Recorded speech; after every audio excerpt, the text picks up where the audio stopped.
আসসালামু আলাইকুম এভরিওয়ান। আছেন আল্লাহর রহমতে ভালোই। এই ফার্মের প্রত্যেকটা ছাগলের এলএসডি রোগে আক্রান্ত করছে। সুস্থ থাকতে টিকা না দেওয়ার কারণে এই এলএসডি রোগে আক্রান্ত করছে। দোয়া করবেন যেন সবগুলো ছাগল সুস্থ হয়ে যায়। এই পর্যন্ত 10-12টা ছাগল মারা গেছে। আল্লাহ যেন সুস্থতা কামনা করে। আপনারা সবাই দোয়া করবেন আর সবাই নিয়মিতভাবে পরিবেশ পরিচ্ছন্নতা রাখবেন। প্রত্যেকটা ছাগলের ইঞ্জেকশন দেওয়া লাগতেছে, ব্যথানাশক এবং জ্বর, তীব্র জ্বর থাকে, গা মুখ চোখ ফুলে যায়, গোটা গোটা ওঠে, এলএসডি রোগ আর কি, বুঝছেন। সবাই দোয়া করবেন যেন ছাগলগুলো সব ঠিক হয়ে যায়। তীব্র শ্বাসকষ্ট, নাক দিয়ে প্যান পড়তেছে, ভয়াবহ অবস্থা, বুঝছেন।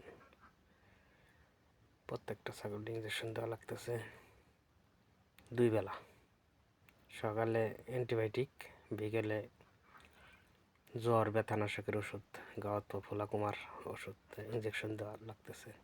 পানিতে ভিটামিন এগুলো খাওয়াইতেছি। কোনোটার থেকে কোনোটা হচ্ছে না, বুঝছেন, কমতেছে না। বহুত চেষ্টা করতেছি, ডাক্তার এসে দেখাই দিয়ে গেছে, ডাক্তার ওষুধ দিয়ে গেছে, কাজ হচ্ছে না। প্রত্যেক দিন 2-3টা করে মরতেছে, ভয়াবহ অবস্থা। সবাই সুস্থ থাকতে টিকা দেবেন, এলএসডির টিকা দেবেন, ইনশাল্লাহ এলএসডি রোগ সহজে আক্রমণ করবে না। আক্রমণ করলেও আপনার মরবে না। এইসব ছাগলগুলো টিকে দেওয়া নাই, এই কারণে প্রত্যেকটা ছাগল আক্রান্ত হয়েছে এলএসডিতে, ভয়াবহ অবস্থা। একটাও সুস্থ না, সবগুলো অসুস্থ। আপনারা সবাই দোয়া করবেন যেন ছাগলগুলো সুস্থ হয়ে যায় আর কি। 15 সিসি শেষ, আবার 15 সিসি নিতেছি ওষুধ। এটা একটা অ্যান্টিবায়োটিক, মাংসের গভীরে 1 ml করে দিতে বলছে ডাক্তার, 1 ml করে দিচ্ছি।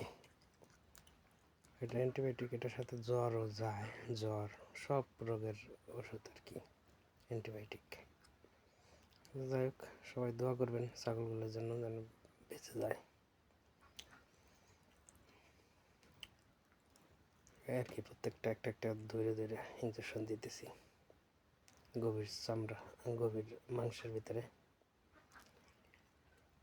সবাই দোয়া করবেন ছাগলগুলোর জন্যে।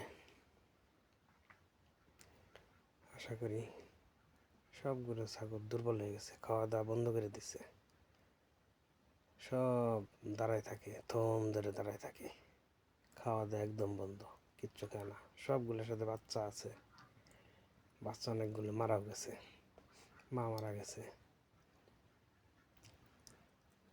সব গোটা গোটা উঠছে, সারা শরীর ভরে টিউমারের মতো। খাওয়া দাওয়া একদম বন্ধ, একদম বন্ধ খাওয়া দাওয়া। যে ছাগল মনে করেন খাবার দিলে পরে গায়ের উপরে উঠে গেছে খাবার জন্যে, সেই ছাগল এখন মনে করেন খাবার দিলে খাবারের কাছে আসে না, ভয়াবহ অবস্থা। যাই হোক, আপনারা দোয়া করবেন যেন ছাগলগুলো টিকে যায়। 2 বেলা ইঞ্জেকশন দেওয়া লাগতেছে, আর 7-8 দিন ধরে ইঞ্জেকশন দেওয়ার তালাই আছি। কমার কোনো লক্ষণ নেই, একটা ছাগল সুস্থ হওয়ার কোনো লক্ষণ নেই। আল্লাহ মাফ করো, এইসব ভয়াবহ রোগের হাত থেকে আল্লাহ রক্ষা করো। আল্লাহ একমাত্র তুমি রক্ষা করার মালিক, তুমি রক্ষা করো আল্লাহ, তুমি রক্ষা করো। লা হাওলা ওয়ালা কুওয়াতা ইল্লা বিল্লাহি আলিয়্যিল আযীম।